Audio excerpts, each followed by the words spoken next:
Hello everyone, welcome back to our YouTube channel. और बच्चों, मैं सीएसआर नेट के लिए जो सीरीज शुरू किया था जिसमें केमिकल साइंस में आपके ग्रुप थ्योरी के लेक्चर मैंने लेक्चर 3 अपलोड किया था।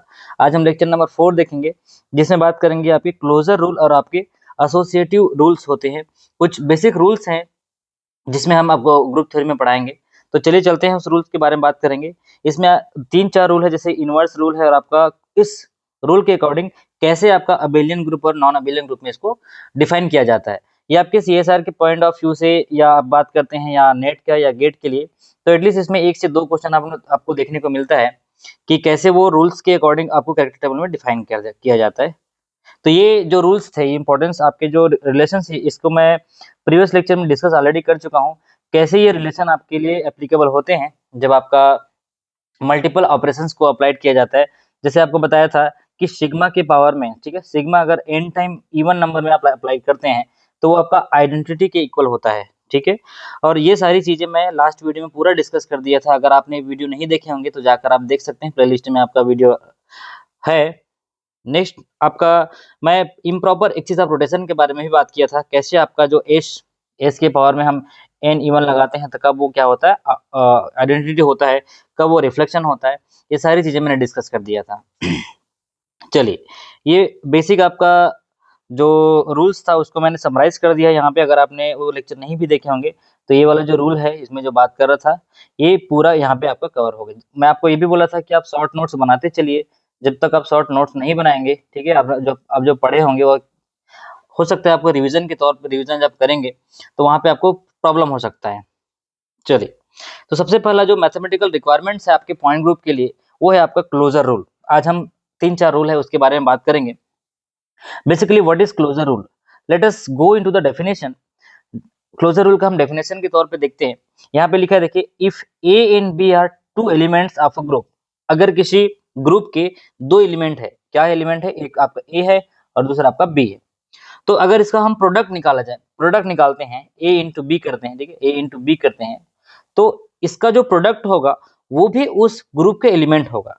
अच्छा, अब ये क्या बात हुआ कि एक ए और बी के प्रोडक्ट को हम जो दूसरा प्रोडक्ट हो रहा है, मान लीजिए मैं बोल रहा हूँ कि A into B is equal to क्या हो रहा है, सी हो रहा है, तो ये सी भी उस ग्रुप का क्या होगा, एलिमेंट होगा।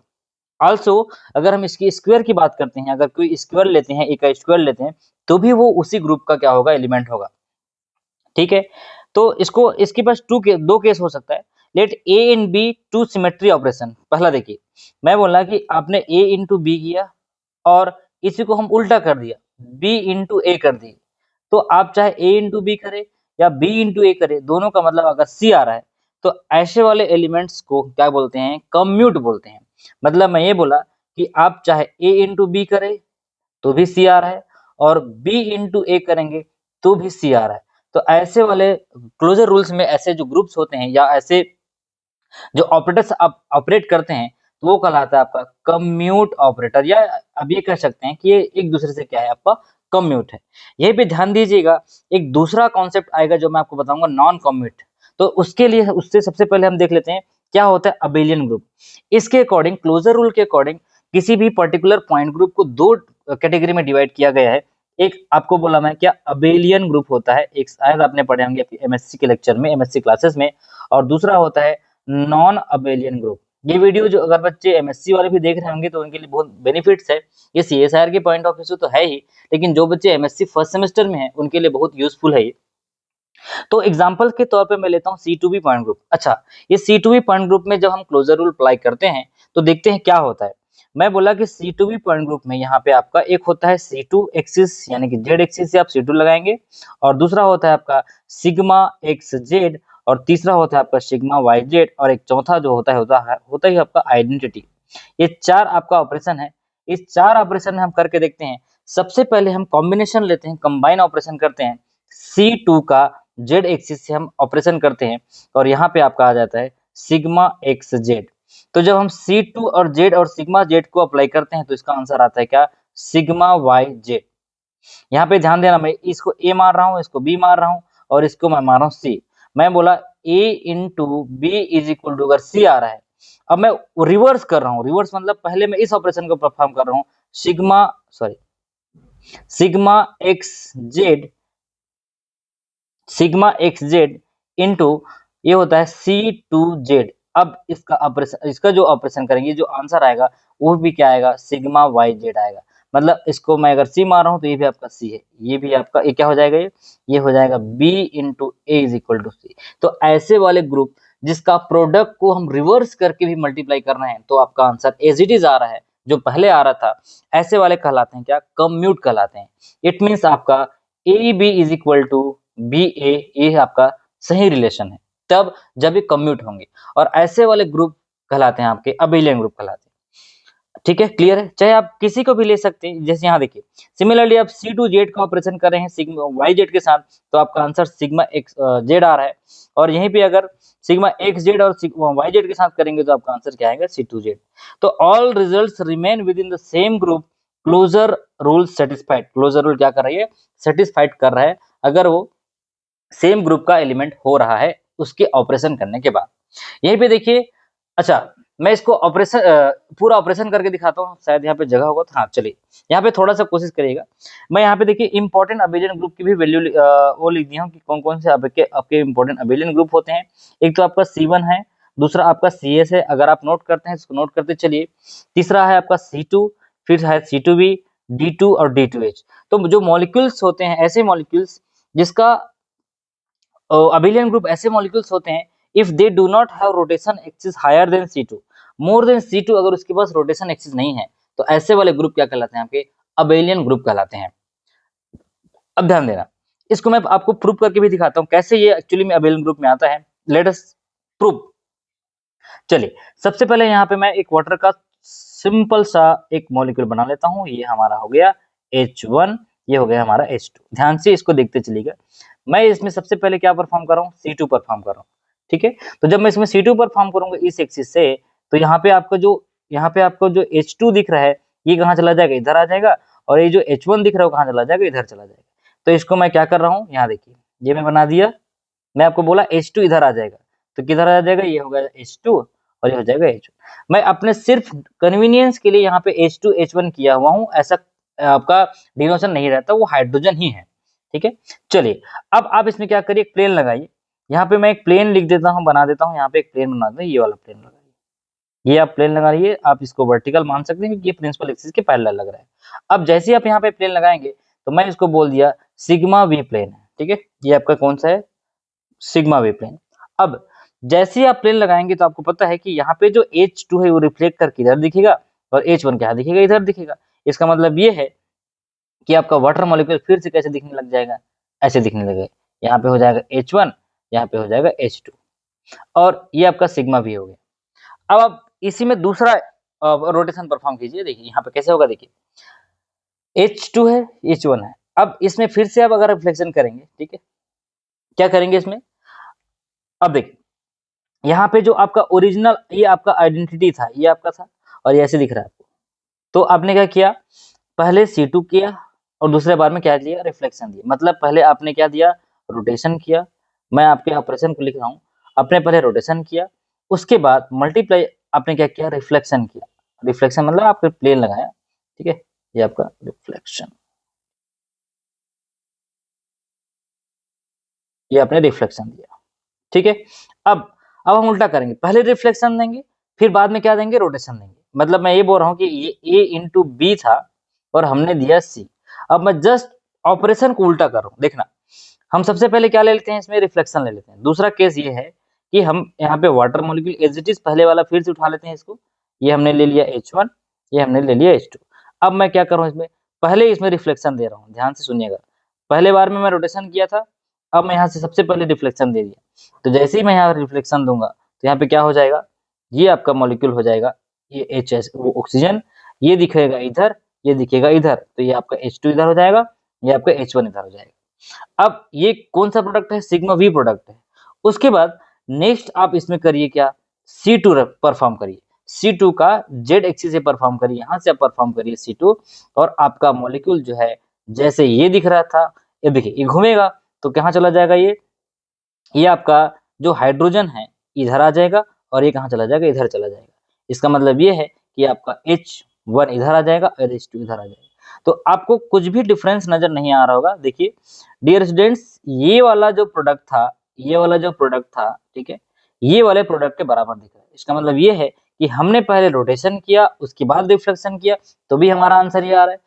हम इसको चेक करने के लिए पहले क्या किए, पहले इसमें रिफ्लेक्शन दिए, पहले हमने इसमें क्या दिया, रिफ्लेक्शन दिए, उसके बाद में हमने क्या दिया, इसको रोटेशन दिया, उसके बावजूद भी इसका आंसर कैसे आ रहा है, एज इट इज आ रहा है। ये अगर हम सी मानते हैं, इसको सी मानते हैं, तो ऐसे वाले ग्रुप जिसमें हमारा ऑपरेशन के ऑर्डर को चेंज कर देते हैं, उसके बावजूद भी इसका जो आंसर है या उसका जो ऑपरेशन है चेंज नहीं हो रहा है, तो ऐसे वाले क्या कहलाते हैं, आपके अबेलियन ग्रुप कहलाते हैं। तो मैं आपको बताया इंपॉर्टेंट कुछ है, आपका C1 इंपॉर्टेंट है, CS है आपका, C2, C2B, D2 और D2H, ये सारे जो ग्रुप हैं वो आपके अबेलियन ग्रुप में आते हैं। ठीक है, जिन बच्चों को ग्रुप थ्योरी बिल्कुल भी समझ नहीं आ रहा होगा वो स्टार्टिंग से मेरा लेक्चर देख सकते हैं। मैंने बहुत बेसिक से थ्योरेटिकल पूरे आपके कॉन्सेप्ट को क्लियर किया हुआ है। उसके बाद ये लेक्चर आप देखेंगे बीच में तो आपको समझ नहीं आएगा, मैं बार बार बोल रहा हूँ। ठीक है, चलिए अब हम इसी चीज को चलते हैं आपका नॉन कम्यूटेटिव केस, जिसको हम बोलते हैं नॉन अबेलियन ग्रुप के लिए।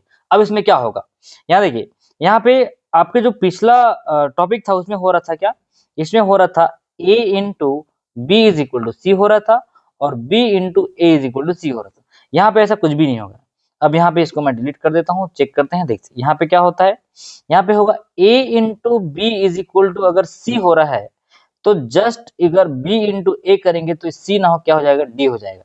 अच्छा अब ये क्या हुआ, तो ऐसे प्रोडक्ट क्या कहलाते हैं, कम्यूट नॉन कम्यूट कहलाते हैं। It means non commutative case होते हैं जिसको हम नॉन अबेलियन ग्रुप में बोलते हैं।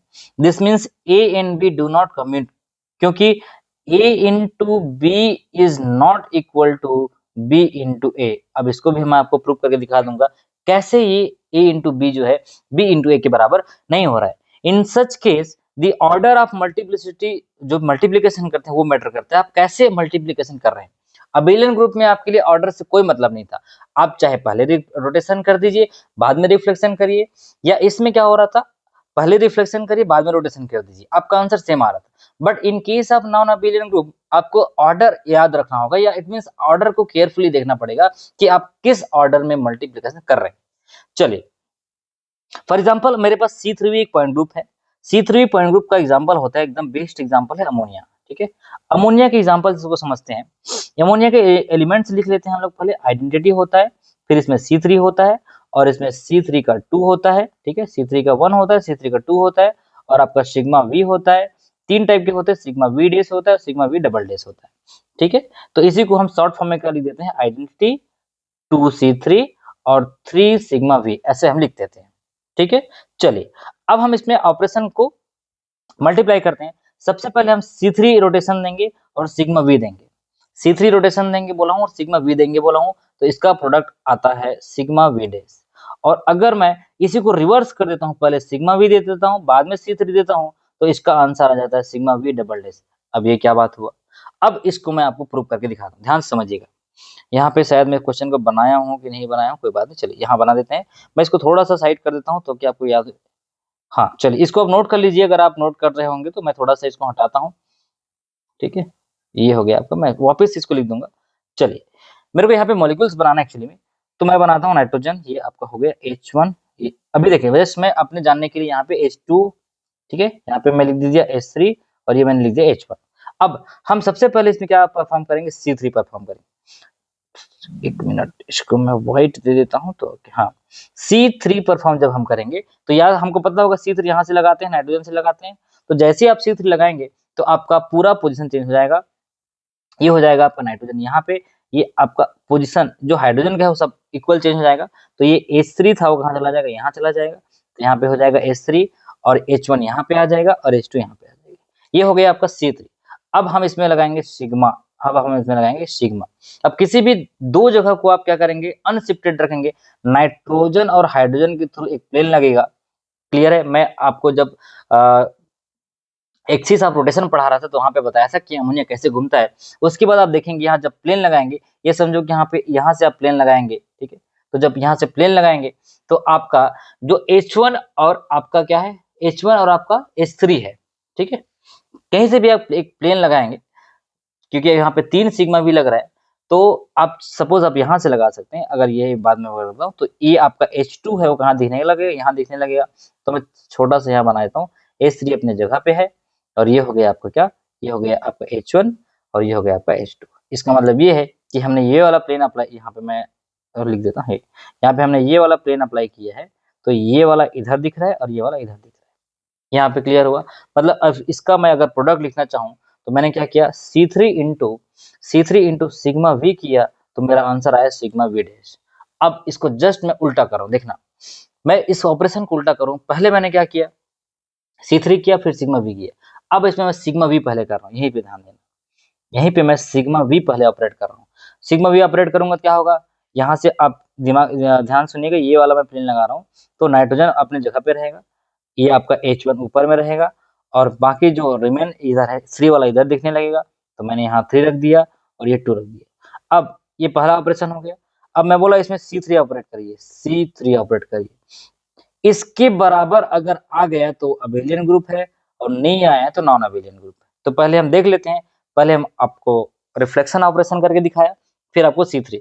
जब आप यहाँ से C3 ऑपरेट करेंगे तो 1 वाला कहाँ चला जाएगा, ये 1 वाला यहाँ चला जाएगा, ये यहाँ चला जाएगा, ये यहाँ चला जाएगा, तो ये हो जाएगा आपका नाइट्रोजन, और इधर आपका जो हाइड्रोजन है उसको आप कैसे लिखेंगे, यहाँ पे 3 लिखेंगे, यहाँ पे 1 लिखेंगे और यहाँ पे 2 लिखेंगे। ठीक है, अब देखिए मुझे बताइए ये दोनों जो स्ट्रक्चर है क्या आपको बराबर दिख रहा है? बिल्कुल भी आपको बराबर नहीं दिख रहा होगा, क्योंकि यहाँ पे हमने पहले सिग्मा V परफॉर्म किया, फिर C3 परफॉर्म किया, ये आपके बराबर आ रहा है सिग्मा V डबल डैश के बराबर। मतलब ये है कि हमारा A into B is equal to C आ रहा था, और B इंटू ए जब किए तो D आ गया। ऐसे वाले ग्रुप क्या कहलाते हैं, ये आपके नॉन अबेलियन ग्रुप में कहलाते हैं। नॉन अबेलियन ग्रुप वाले क्या होते हैं, नॉन कम्यूट होते हैं। और यहाँ पे मैंने लिखा कि C3 into sigma V is not equal to sigma v into C3। I hope this is clear to you all कि कैसे हमारा जो नॉन अबेलियन ग्रुप होते हैं वो काम करते हैं। क्लियर है? वीडियो को एक बार रिवाइंड करके देख सकते हैं, अगर आपको समझ नहीं आया होगा तो मैं जस्ट आपको ऑपरेशन करके भी दिखा दिया कि कैसे आपका जो पॉइंट ग्रुप होते हैं उसमें जो एलिमेंट्स होते हैं वो आपका रिवर्स करने के बाद कैसे चेंजेस आते हैं। ठीक है, चलिए फिर कुछ इंपॉर्टेंट ऑब्जर्वेशन आपको बताता हूँ कि in abelian group all elements commute होते हैं। अबिलियन ग्रुप की हम जब बात करते हैं तो सारे जो ग्रुप जो एलिमेंट्स होते हैं वो कम्यूट होते हैं। दूसरा ये है कि जो नॉन अबिलियन ग्रुप होते हैं उसमें some elements commute some do not. Explain, जैसे यहाँ देखते एक्सप्लेनेशन है, एग्जाम्पल है C3 1 into C3 2 is equal to identity. ठीक है, लेकिन आप इसको उल्टा भी करेंगे, C3 2 इंटू C3 करेंगे तो भी इसका आंसर आइडेंटिटी होता है। मतलब भाई ये ऑपरेशन आपका कम्यूट हो सकता है, यहाँ पे बोला है, यहाँ देखिए some do not, some elements commute. Identity के केस में ये हो सकता है, लेकिन रिफ्लेक्शन के केस में जब हम ऑपरेशन परफॉर्म करते हैं तो ये क्या लिखा है, देखिए this commute but reflection do not commute with rotation. आपका जो रिफ्लेक्शन होता है, ठीक है, आपका जो रिफ्लेक्शन ऑपरेशन है वो आपका रोटेशन के साथ क्या नहीं हो सकते, कम्यूट नहीं होते हैं। मतलब आपने पहले रिफ्लेक्शन किया फिर रोटेशन किया तो आपका आंसर दूसरा आ रहा है, आपने दोबारा में रोटेशन किया फिर रिफ्लेक्शन किया तो आपका आंसर दोबारा दूसरा आ रहा है। ये ऐसा आपका केस हो सकता है, कब, ये नॉन अबिलियन के केस में। ठीक है, चलिए आगे बढ़ते हैं, कुछ दूसरा रूल देखते हैं आपके लिए, वो है आपका स्क्वायर रूल। स्क्वायर रूल क्या कहता है, स्क्वायर रूल है आपका another requirement of a group the square of any element must also belong to the same group. ये बहुत सिंपल है, इसमें कुछ भी नहीं है भाई। आइडेंटिटी का स्क्वायर करेंगे तो क्या होगा, आइडेंटिटी ही होगा। आप किसी भी एक पर्टिकुलर एलिमेंट के जो ऑपरेशन है उसको आप स्क्वायर कर दीजिए। जैसे यहाँ देखिए, सॉरी ये कलर तो बहुत अजीब दिख रहा है, let us change the colour. Sigma का स्क्वायर इज इक्वल टू भी क्या होगा, ये आइडेंटिटी ही होगा। चाहे आप आई का स्क्वायर कर लीजिए, ये भी अब क्या होगा, आइडेंटिटी होगा।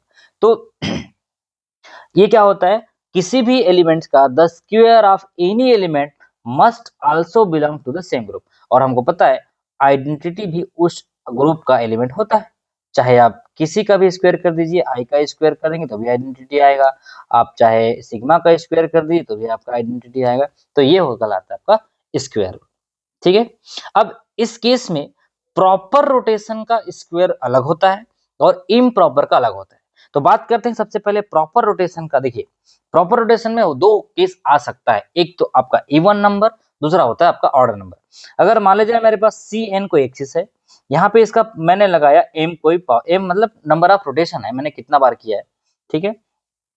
तो अगर मैं इसको c की पावर में n को मैं ले लिया, ये आइडेंटिटी कब होगा, जब ये आपका इवन नंबर में होगा। ये ऑलरेडी मैं डिस्कस कर चुका हूं, ठीक है। अब यही केस आपका अगर इम्प्रॉपर रोटेशन में आ गया, इम्प्रॉपर मतलब क्या होता है, एस एन। अब ये एस एन में देखिए, एक होता है आपका एस एन एम, ठीक है। यहाँ पे आप देखते हैं अगर एन ऑपरेशन में ये आपका इवन है, एन आपका अगर यहाँ पे लिखा हुआ है n number n is equal to अगर इवन है तो ये आइडेंटिटी देगा, और अगर यही n is equal to odd हो गया तो ये ऑलरेडी मैं डिस्कस कर चुका हूँ, ये सिग्मा देता है। ये हम रिलेशन में देखे हैं, कौन से रिलेशन में देखे हैं, ये वाला रिलेशन अगर आपको याद होगा, ये देखिए याद आ रहा है क्या ये आपको, ये वाला, ठीक है। यही रिलेशन वहां पे आपको फिर से मैं समझा रहा हूँ कि यहाँ पे हो क्या रहा है एक्चुअली में। चलिए अब देखिए नेक्स्ट रूल आता है आपका एसोसिएटिव रूल। एसोसिएटिव रूल क्या कहता है, डिफिनेशन देखते हैं, all symmetry operation in a group must obey the associative law of application. अच्छा ये एसोसिएटिव लॉ क्या है, ये कुछ नहीं है, एक मैथमेटिकल स्टेटमेंट की अगर मैं बात करता हूं तो if A B C and D are element of a group, तो क्या होगा, ए को मैं बाहर रखा ब्रैकेट का और सी बी फिर डी, तो अगर ये इसको हम वापस से मल्टीप्लाई करते हैं तो ए बी और सी डी, तो अगर इसको मोड जनरल की फॉर्म में बात करते हैं तो कुछ भी नहीं है, ये अगर ए की फॉर्म में है, ये देखो बी सी है, तो एक बार क्या होगा ए बी अंदर चला जाएगा, एक बार सी बाहर चला जाएगा। तो this means that the way elements are grouped does not change the result. आप कैसे भी करेंगे इसको, पहले देखो ए बी है, यहाँ पे मैं ए सी को चेंज अंदर कर दिया, बी को बाहर कर दिया, इसमें आपको कोई भी चेंजेस आपको देखने को नहीं मिलेगा। एसोसिएटिव का मतलब क्या होता है, एक साथ जुड़े हुए हैं, as long as the order remain the same. आपने ऑर्डर को अगर तब जब तक ऑर्डर चेंज नहीं किए हैं, आपका जो रिजल्ट है वो वही आएगा। मतलब मैं ये बोल दिया कि ए बी सी जो है आपके बराबर रहेंगे, ठीक है। एक बार इसको आप मल्टीप्लाई कर दिए ए बी और आप सी को बाहर कर दिए, तो एक दूसरा रिलेशनशिप इसमें मिलता है, ठीक है। चलिए तो फॉर मल्टीपल ऑपरेशन यहाँ पे देखिए, यहाँ पे ए बी सी है, फिर डी फिर एफ है, तो इसको क्या कर दिए ए बी कर दिए, फिर ये सी डी कर दिए, फिर ये ई एफ कर दिए, ठीक है। उसके बाद इसको हम दूसरा तरीके से लिख सकते हैं ए बी फिर सी को बाहर कर दिया, क्योंकि जब इसको मल्टीप्लाई करेंगे तो आंसर वही चाहेगा, ए बी सी डी यही चाहेगा, ठीक है। तो इस तरीके से no matter how we place bracket the result remain the same. ये आप मैथ्स वाले अगर होंगे तो पढ़े होंगे associative rule, otherwise group theory में उसका बहुत ज्यादा इंपॉर्टेंट नहीं है। इसमें आपका जो क्लोजर रूल है वो बहुत इंपॉर्टेंट है, एक आपका आइडेंटिटी रूल होता है, एक आपका स्क्वायर रूल होता है। चलिए अब आपका आता है आइडेंटिटी रूल। ये क्या कहता है, आइडेंटिटी रूल नाम समझ आ रहा है, आइडेंटिटी एक ऐसा एलिमेंट जो सारे ग्रुप पॉइंट ग्रुप में प्रेजेंट रहते हैं। There must be at least one element in the group which when combined with any other element leaves it unchanged। मतलब सपोज आपके डेली लाइफ में ऐसे दोस्त होंगे, ऐसा दोस्त होगा जो किसी के साथ भी क्या हो सकता है, घुल मिल सकता है, उसको किसी के साथ भी रखिए, वो अपना आइडेंटिटी है उसका, वो क्या नहीं होगा, दूसरे को चेंज नहीं करता। जैसे यहाँ पे मैं बोला कि ए कोई आपका मैथमेटिकल फॉर्म है, इसके साथ हमने आइडेंटिटी को जोड़ दिया, या फिर आपका आइडेंटिटी तो पहले से जुड़ा हुई, ऐसे करेंगे तो आपका आंसर यही आएगा। चाहे इसको मैं बी के साथ जोड़ दूं, बी इंटू ए कर दिया या ई इंटू बी कर दिया, इससे इसको कोई मतलब नहीं है, इसका आंसर बी देगा। समझ आ रहा है, तो ये स्पेशल एलिमेंट है, ई आपको इसी को बोला जाता है आइडेंटिटी रूल। क्या बोला जाता है, identity rule. So the identity element does nothing to the symmetry operation. ये ऐसा एलिमेंट है जिसमें आपको कुछ भी नहीं करना पड़ेगा। एक ऐसा जैसे हमारा आधार कार्ड होता है, वैसे हमारे पास एक आइडेंटिटी एलिमेंट है, हमारे पॉइंट ग्रुप के लिए एक आइडेंटिटी एलिमेंट है, ठीक है। इसको आप किसी के साथ भी जोड़िए, जैसे सपोज आपके पास एक कोई एलिमेंट है, इसके साथ आपने जोड़ दिया, आइडेंटिटी को जोड़ दिया, ठीक है। अब इसका जो आंसर आएगा वो एक से ही आएगा, क्योंकि इसके साथ कुछ भी ऑपरेशन इसको करने की जरूरत नहीं होती।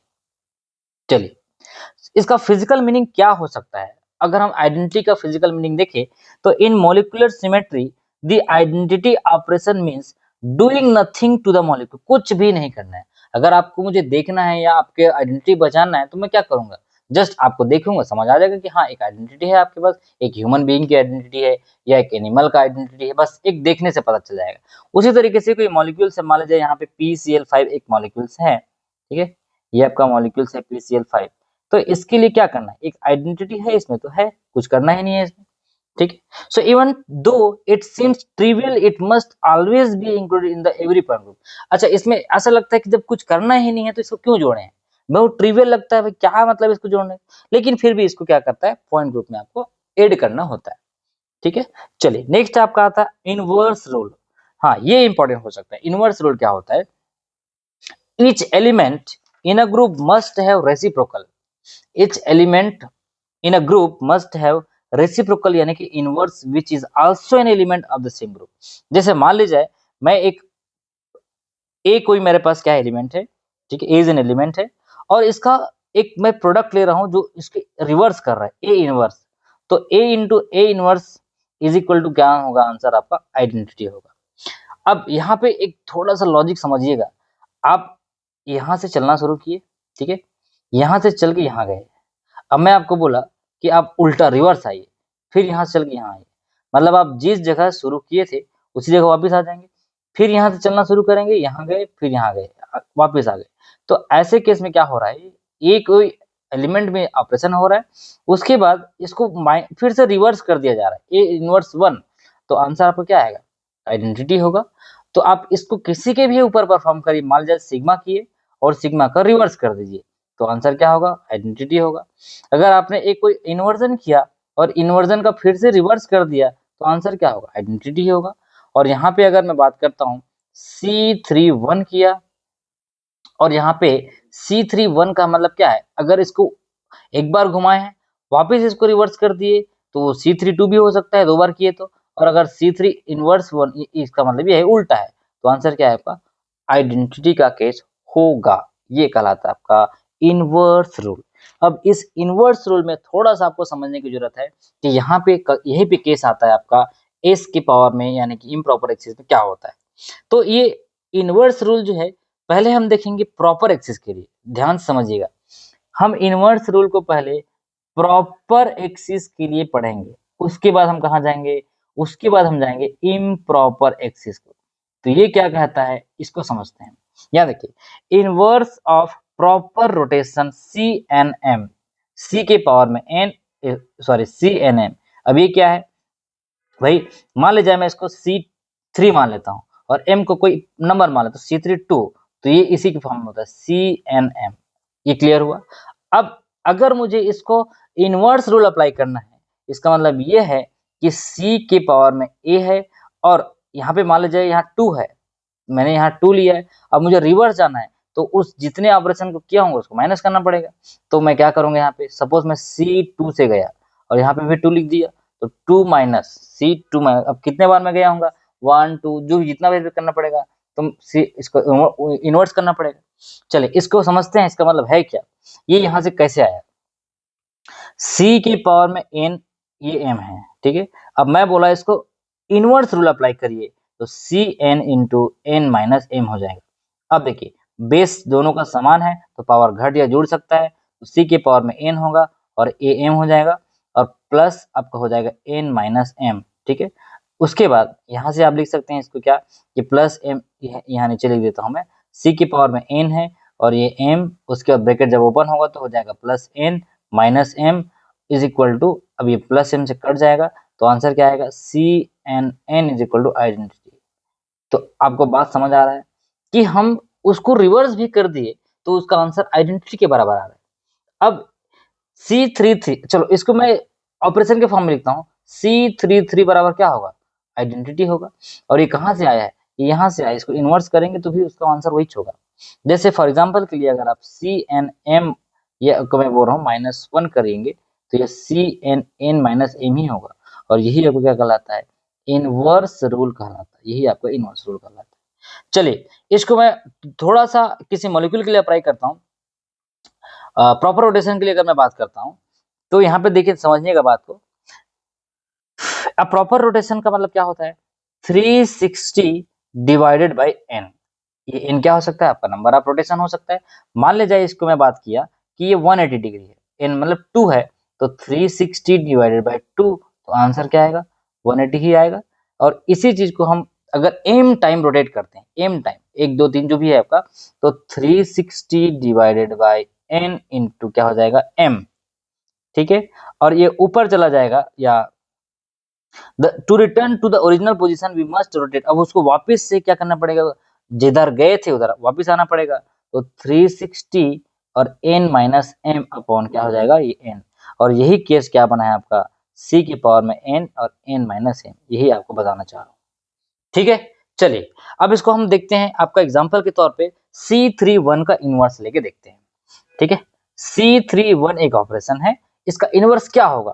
तो इसका इनवर्स अभी आपको बताया, Cn n माइनस m होता है। यहाँ पे n की वैल्यू क्या है? यहाँ पे n की वैल्यू 3 है, ठीक है। तो C3 माइनस, अच्छा ये m है जो आपको दिया रहेगा, ये देख ले, सुन लो, ये m है, ये आपका n है। अब यहाँ पे n माइनस m की फॉर्म में आपको लिखना है बोला हूँ, तो n क्या है तुम्हारा 3, m क्या है तुम्हारा 1, तो 3 माइनस 1, इसका मतलब ये है कि C31 का इनवर्स प्रोडक्ट होगा C32। क्या ये बात आपको समझ आया? हमने क्या किया है, C31 का इनवर्स क्या होगा? C3 minus 1 is equal to हो जाएगा C32। ये बात आपको समझ आ जाना चाहिए, क्योंकि यहाँ पे हम उल्टा जा रहे हैं, इनवर्स कर रहे हैं। इसका मतलब ये है, मान लीजिए मेरे पास एक एग्जांपल है BF3 का, ध्यान से समझना है इसको। BF3 एक एग्जांपल है, यहाँ पे हमने यहाँ से C3 लगाया, ये 1 है, ये 2 है, ये 3 है। चलिए इसमें मैं एक C3 का 1 ऑपरेशन लगा रहा हूँ, तो ये 1 वाला कहाँ चला जाएगा? इधर आ जाएगा। तो ये बोरॉन, ये फ्लोरीन, आपका ये 1 हो जाएगा, ये आपका 2 हो जाएगा, ये आपका 3 हो जाएगा, ठीक है। अब ये कहलाता है C31। अब इसका रिवर्स करिए, इसका आप रिवर्स करिए, तो इसका रिवर्स क्या हो जाएगा? मैं बोला इसको जस्ट इसको उल्टा कर दीजिए। तो जैसे इधर घूमे थे आप, अब उसको वापस करिए, तो जब इसको वापस करेंगे तो आपका आंसर क्या हो जाएगा? ये हो जाएगा आपका आंसर क्या? सी, देखो C31 था, C31 का रिवर्स कैसे होगा? तो ये हो जाएगा, एक फ्लोरीन यहाँ गया था, ये हो जाएगा F1, ये हो जाएगा F2, ये हो जाएगा आपका F3, ये होगा रिवर्स हो गया, मतलब ये इधर चला गया, इधर चला गया, इधर चला गया, ठीक है। अब ये कब होता? जब आप इसमें C2 रोटेट करते, C3 के 2 बार, ये तो आ रहा था C3 का 2 टाइम्स, तो C3 का 1 करेंगे तो ये होगा, और C3 का 2 करेंगे तो क्या होगा? ये 1 में इधर आएगा, 2 में इधर जाएगा, मतलब ये बोल रहा हूँ C3 का 1 यहाँ आएगा। अब मैं चलो इसमें C3 का 1 करता हूँ, ऑलरेडी हमने C3 का 1 यहाँ किया हुआ है।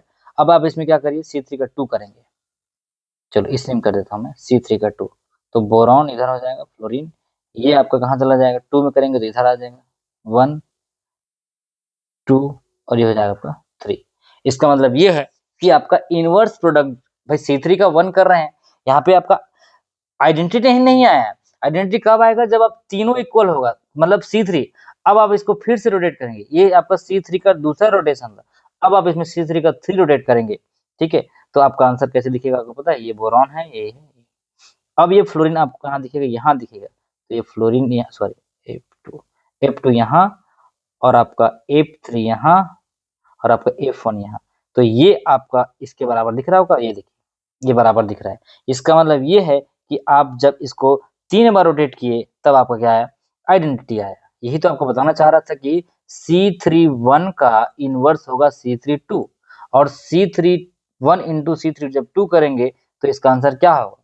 भाई यहाँ से यहीं से आप माइनस कर सकते हैं ना, C32, तो आंसर आएगा C33 बराबर आपका क्या? आइडेंटिटी, ठीक है। ये आपको समझ आ जाना चाहिए कि हो क्या रहा है, कुछ नहीं हो रहा है, जुड़ रहा है बस। क्या जुड़ रहा है? ये ऊपर का पावर जुड़ रहा है, देखो यहाँ पे बेस समान है, C3 है, और ये 2 2 1 कितना हो गया? 3, तो C31 का इनवर्स प्रोडक्ट होगा C32, सॉरी 3 माइनस 1, और इसका आंसर होगा C32। अब आप इसको और इसको जोड़ेंगे तो आंसर आएगा C33, और यही आपके क्या होंगे? आइडेंटिटी के बराबर होगा। ये तो हो सकता है थोड़ा कंफ्यूजिंग है, लेकिन आप एक बार इसको समझिए, जो मैं बता रहा हूँ, क्या बताना चाह रहा हूँ कि इनवर्स प्रोडक्ट कैसे निकालते हैं। अब आप खुद कर सकते हैं, C5 का 2 को अगर आप मैं इनवर्स करने बोलूंगा तो आप बोलेंगे सर ये मेरा n है, ये हमारा m है। अब देखिए CN अब ये क्या है, n माइनस एम हो रहा है, ठीक है, n माइनस एम हो रहा है। अब क्या होगा, 5 माइनस 2 हो जाएगा आपका 3, और ऑलरेडी यहाँ पे क्या दिया हुआ है, ऑलरेडी यहाँ पे C5 का 2 दिया हुआ है। तो ये देखिए C5 का 2 और आपका 5 माइनस 2 कितना हो जाएगा, ये होगा 3। अब आप इसको जोड़ दीजिए, बेस समान है तो C5 का 5 हो जाएगा, 3 2 5, मतलब ये आइडेंटिटी के बराबर होगा। C5 के 5 बार अगर आप करेंगे तो आपका आइडेंटिटी के बराबर आपको देखने को मिलेगा, ठीक है। चलिए नेक्स्ट आपका होता है कि स्पेशल केस है जिसमें आप देखते हैं n/2 के केस में आता है।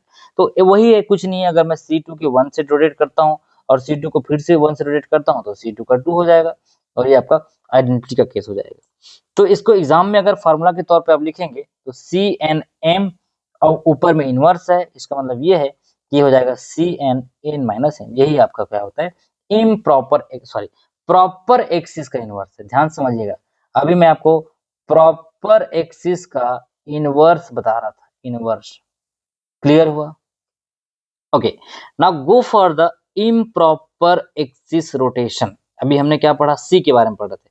अब क्या होगा, इम्प्रॉपर एक्सिस में क्या होता है, अच्छा सॉरी, यहाँ पे होता है एक एस एन है। अच्छा, एस एन का मतलब क्या समझते हैं, अगर आपको improper axis of rotation clear होगा तो आपको पता होगा कि जब भी हम एस एन की बात करते हैं तो आपका इसमें in build C N into sigma का केस देखने को मिलेगा। मतलब मैं ये बोलना चाह रहा हूँ कि सी एन और सिग्मा को जब भी हम मिलाते हैं तो ये बनाता है एस एन, ठीक है। जैसे अगर मैं एस थ्री की बात करता हूँ तो ये सी थ्री इंटू सिग्मा होगा, अगर मैं एस फोर की बात करता हूँ तो यहाँ पे सी फोर इंटू सिग्मा होगा। तो ये क्या है आपका, सॉरी, ये है आपका इम्प्रॉपर एक्सिस ऑफ रोटेशन। ये वाला जो रिलेशन है उसको मैं बहुत अच्छे से समझाया हूँ, अगर आप जाके देखेंगे मेरा वीडियो प्लेलिस्ट में रखा हुआ है, ठीक है। इट मीन्स ये है कि जो rotation followed by reflection, rotation followed by reflection, इस केस में हमको इम्प्रॉपर एक्सिस ऑफ रोटेशन को क्या किया जाता है, कंसीडर करना होता है। और थोड़ा सा ये कॉम्प्लिकेटेड है आपका, किससे, प्रॉपर एक्सिस ऑफ रोटेशन से थोड़ा सा कॉम्प्लिकेटेड हो सकता है, क्योंकि यहाँ पे आपका एस का केस है तो सिग्मा भी आएगा। तो अगर हम n इज इक्वल टू या इवन ले सकते हैं या ऑड होगा। अब दो केस होगा, आपका जो n है वो या तो इवन होगा या तो ऑड होगा, और आपका m भी क्या होगा, या तो इवन होगा या तो ऑड होगा। अब देखते हैं इवन ऑड में क्या इसमें इफेक्ट आता है। चलिए, मैं बोला केस 1 एंड 2, अगर n को हम मान रहे हैं इवन, n को अगर हम मान रहे हैं इवन और उसके जो पावर में m लगा हुआ है उसको या तो इवन मानेंगे या तो ऑड मानेंगे। एक बार हम n को कांस्टेंट कर रहे हैं तो देखिए s के पावर में क्या है, n बोला हूं और ये m है। अब मैं बोला इसमें फिर से वैसी फार्मूला जाएगा, S n n minus m, ये आपका इनवर्स हो गया, और ये क्या होगा, एस एन हो जाएगा। और यहाँ पे एस एन में जब क्या होता है, सी एन एन, और होता है सिग्मा की पावर में एन, क्योंकि आपको बताया हूँ एस मतलब ये दोनों साथ साथ चलेगा, तभी क्या हो जाएगा, इसका मतलब भी आइडेंटिटी हो जाएगा और इसका मतलब भी आइडेंटिटी हो जाएगा। तो आइडेंटिटी इंटू आइडेंटिटी क्या हो जाएगा, identity. So when n is even, inverse formula is similar to proper rotation. जब हमारा ये इवन था, ये n is equal to even है ना, तो हमारा ये जो फार्मूला है प्रॉपर रोटेशन की तरह काम कर रहा है। लेकिन अब प्रॉब्लम यहाँ पे शुरू होगा, केस थर्ड है, जब n आपका ऑड है, जब n आपका क्या है, ऑड है, और m आपका इवन है। अब ये कौन सा केस है, ध्यान से समझिएगा। इस केस में क्या होगा, आपका जो एस एन है ये तो रहेगा ही रहेगा, मतलब इसका अगर मैं इनवर्स लेता हूं तो आपको बताया हूं S C n minus n तो रहेगा ही रहेगा, ठीक है। Here the inverse become a proper rotation not improper, why, because n यहाँ पे आपका ऑड है, और एन जब ऑड होता है, ठीक है, तो इस केस में आपको क्या करना पड़ता है, जो आपका प्रॉपर रोटेशन है उसी के बराबर हो जाता है। फॉर एग्जाम्पल के लिए अगर चौथा केस हम देखते हैं, एन भी ऑड है और एम भी ऑड है, ठीक है। यहाँ पे क्या बोला हूं मैं, अगर एन ऑड और एम इवन है तो आपका जो एग्जांपल वो है आपका किसके बराबर होता है, ये जो आपका प्रॉपर रोटेशन के बराबर होता है। लेकिन अगर एन ऑड हुआ और एम ऑड, दोनों ऑड हो गया, तब क्या करना पड़ेगा, in this case inverse remains improper but power changes. ध्यान देखना, एस के पावर में एन है, एम है, आपको यहाँ तक क्लियर होगा कि हम इसका इनवर्स लेना चाह रहे हैं। जब इसका इनवर्स लेना चाहेंगे तो एस के पावर में क्या होगा, एन, और ये हो जाएगा 2n माइनस एम, क्योंकि यहाँ पे हमारा दोनों ऑड है, ठीक है। तो दोनों ऑड होगा, तो यहाँ पे ध्यान से समझना यहाँ पे हो क्या रहा था, ये देखिए एन और एम दो केस है, मैं इसको वाइट कर देता हूँ, एन और एम, ठीक है। अगर n इवन है और ये m भी इवन है तो आपका इनवर्स कैसे बनेगा, एस एन n माइनस ए। ये किसकी तरह बनेगा, आपका प्रॉपर की तरफ, ठीक है, प्रॉपर रोटेशन की तरफ। अब यहाँ देखना n इवन m ऑड, एक इवन हो गया एक ऑड हो गया। यहाँ पे ये भी आपका कैसे बनेगा, ये दोनों एक ही टाइप का बनेगा, ठीक है। यहाँ पे अगर ये ऑड हो गया और ये इवन हो गया, इसका मतलब ये है ये कैसे बनेगा आपका प्रॉपर की तरफ बनेगा। यहाँ पे एस दोनों ऑड होता है, जब दोनों ऑड हो जाता है तब आपको यहाँ पे समझना पड़ेगा कि ये जो केस है आपका किसके बनेगा, इनवर्स जब प्रोडक्ट बनता है तो एस एन, एस के पावर में एन है, टू एन माइनस एम, ये आपका ओरिजिनल रिलेशन होता है। जब आपका यहाँ पे क्या होता है इम्प्रॉपर एक्सिस के लिए हम देखते हैं, क्या देखते हैं आपका जो इनवर्स रूल है, ठीक है। तो ऐसे केस में आपको समझना पड़ेगा ये S n into two n कहाँ से आया है। अच्छा ये आइडेंटिटी कब होगा, ये आइडेंटिटी कब होगा, अब इसको देखेंगे कि जैसे मैं ये बोला हूँ कि इसको ध्यान समझना, मैं आपको समझा रहा हूँ, जस्ट वेट। एस के पावर में एन है और ये में, ये हो गया। अब मल्टीप्लाई करो इसको, S n two n minus m, यहाँ पे इसको देख लीजिए, कॉमन निकाल लीजिए, एस एन एम प्लस दोनों को जोड़ रहा हूँ तो हो जाएगा टू एन माइनस, ये क्या हो जाएगा एम, और नीचे है ही एम, तो जब ये ब्रैकेट खोलूंगा तो क्या हो जाएगा, S n m plus two n minus m, तो ये प्लस एम से एम कट जाएगा, मतलब ये एस एन एम ये बचेगा, एस एन एम इतना ही तो बचेगा। और पावर में क्या, सॉरी एम बोल रहा हूँ, पावर में क्या बचेगा, टू एन बचेगा, ठीक है। और इधर हमारा क्या था, इधर ऑलरेडी हमारा एस एन एम था, तो दोनों को अगर हम जोड़ते हैं तो क्या बनेगा, ये हो जाएगा आपका S n two n minus m, यही तो है हमारा ये वाला। और ये इसकी किसके बराबर आ गई, ये आइडेंटिटी के बराबर होगा, ठीक है। ये आपका क्वेश्चन क्या होगा, आइडेंटिटी के बराबर होगा।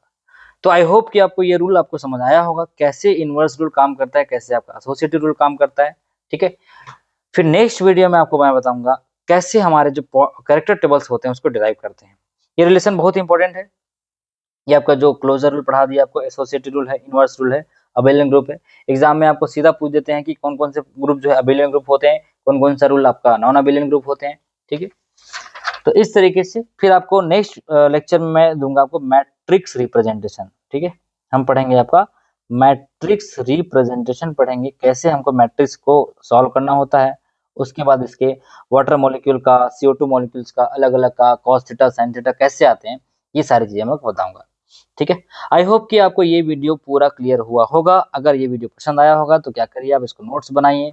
और जो बच्चे CSI या नेट की तैयारी कर रहे हैं, जो बच्चे CSR नेट की तैयारी कर रहे हैं, या CG सेट की तैयारी कर रहे हैं, या गेट की तैयारी कर रहे हैं, ठीक है, आप इस चैनल को फॉलो करते चलिए। मैं आपके लिए प्रॉपर वीडियो प्रोवाइड कर रहा हूँ, ठीक है। जिन बच्चों को पढ़ना है, पढ़ने की इच्छा है, वो बिल्कुल इस चैनल से जुड़ सकते हैं, ठीक है। चलिए, तब तक के लिए बने रहे वीडियो में। Thanks to all.